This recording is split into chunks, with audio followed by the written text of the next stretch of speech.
quick check now at the starting lineups for both teams. First for the Spurs. What a tremendous talent, getting ready for his first NBA appearance. Then there's Rudy Gay.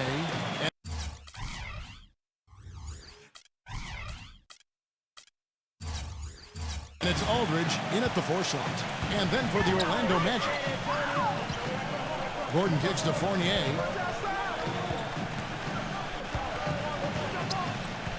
He passes to Vucevic. Backing him down. And Nikola Vucevic is going to pick up the foul. That is his first foul of the game. That's a quick foul to pick up here in the opening quarter.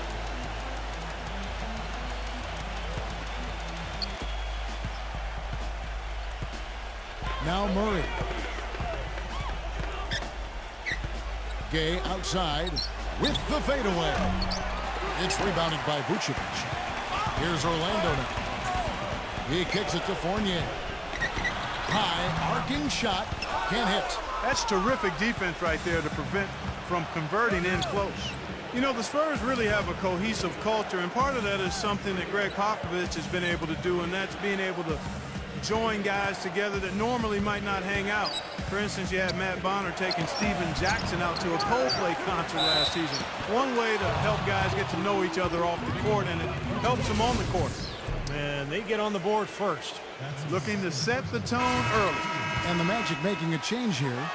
He's got one of those shooting strokes that never changes, guys. I mean, even if a defender's, all over him, he just never seems to flinch. A great quality to have as a shooter. And one other thing, I like his vision when he's posting up.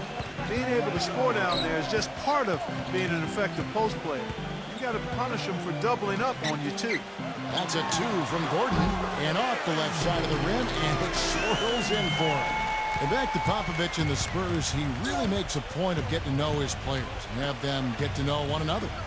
That's right, Kevin. He likes to have his players have a sense of perspective about the world. He wants them to know that there are other things going on besides the NBA. In fact, back in 2012, he had the players watching the presidential. Oh, look at it. It's not possible what we just caught. Is that possible?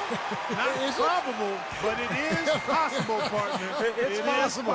But not probable. It is possible. I don't know what all that meant, but you're right, Clark. And let's get this update now from Doris Burke, who's across the way on the sideline. Kevin, earlier I had a chance to speak with Greg Popovich.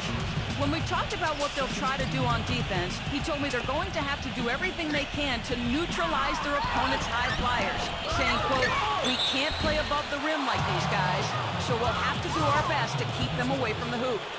Gentlemen, easier said than done. And as always, Doris, thank you. The Spurs have shot just 1 free throw earlier, 1 for 1 in the game. Boy, it was a tough year for the Magic last season. They found no salvation here in Orlando either. They were dreadful at home and had the fewest home court wins of any team in the league. Tough pill for the fans there to swallow. Fultz, soft touch off the glass. Not much the defense can do once he gets to the bucket. Spurs have gone just 1 of 4 to get this game started. The pass to Murray. To the inside, number 41, and blocked. And they're now 1 for 5 to start this game, so having trouble finding any offensive rhythm. And that home record of the Magic's that you mentioned, Clark, a paltry 12-29. So, Steve, that being said, a big part of why they ended with the fewest wins in the entire league. Why?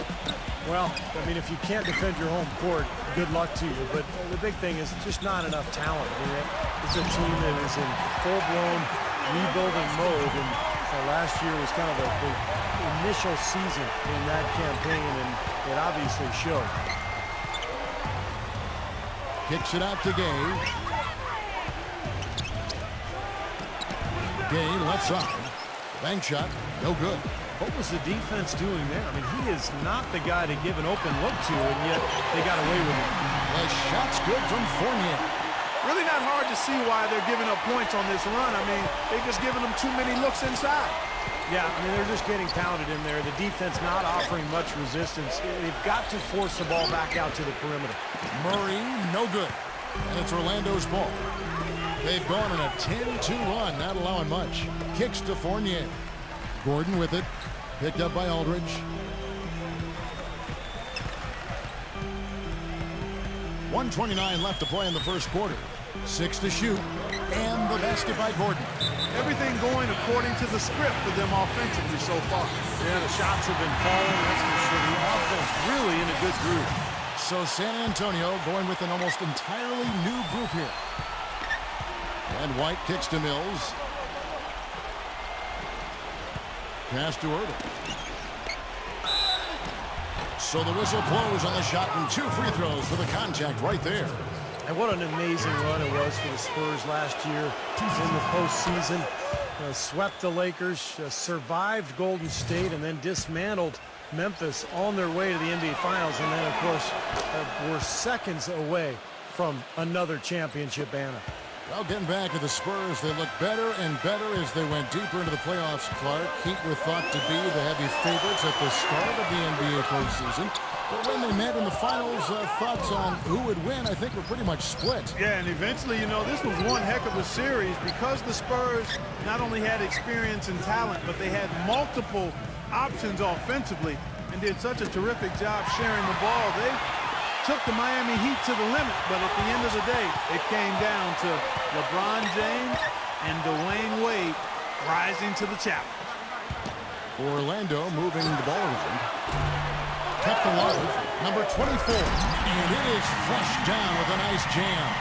Excellent work on the offensive boards. Went after that rebound hard and quickly turned it into a putback jam. Beautiful work. And those are the types of plays that have put them in front in this game. Almost, but it rolls out. That's a huge part of what they want to do defensively. Limit his easy chances inside. And so he earns a trip to the line. Officials saw the contact, and he'll shoot 2. Way to play in attack mode and get inside. And if you're on defense and you're going to foul, make sure it's a good one. They did, preventing the and one. Boy, his free throw shooting, just another reason he's such a good all-around player. And White kicks to Mills. Pass to Walker. And he slams it one-handed. They'd love to get more of those, the easiest 2 points possible.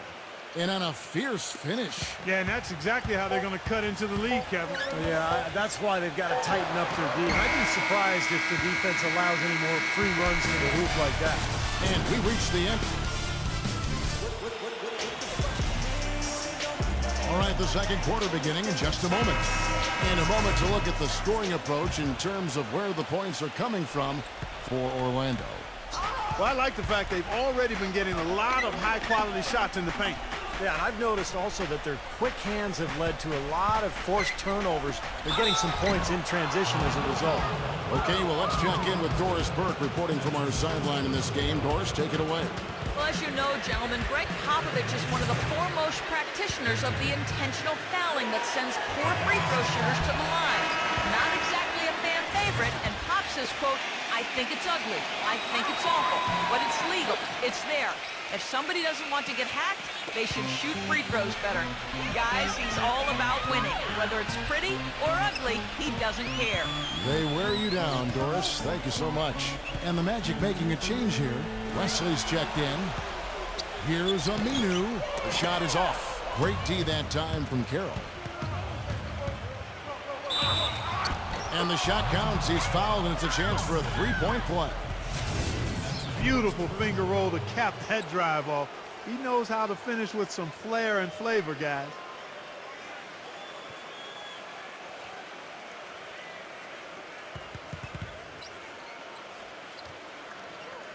The Spurs have put up good numbers at the charity stripe, converting 6 of 7.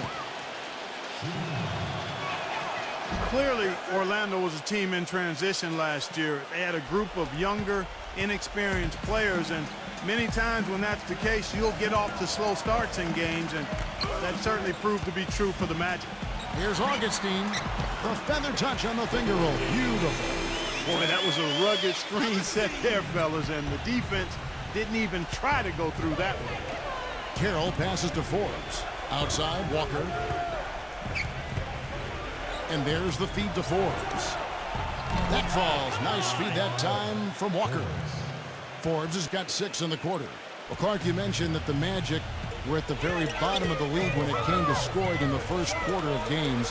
Steve, you got to get better as the game went on. Obviously, obviously, but you can't start every game in a hole down like they did and expect to do well. Well, we just go back to the roster, and that explains everything. I mean, you look at who they had, the lack of a go-to scorer out of the gates, and that explains the slow start. So this is really all about continuing to build the roster and try to put together some talent. And DeRozan kicks to Forbes. Gay dishes to Forbes. Here's DeRozan. And not a good shot for him. They can get better looks than that. Second quarter of basketball, just over a minute and a half played. He dishes it to Vucevic. Back to Gordon. He passes to Wesley. He feeds it to Fournier. Nailed from three-point line. Fournier's got 7 points in the game. Well, you know, when they need a big three,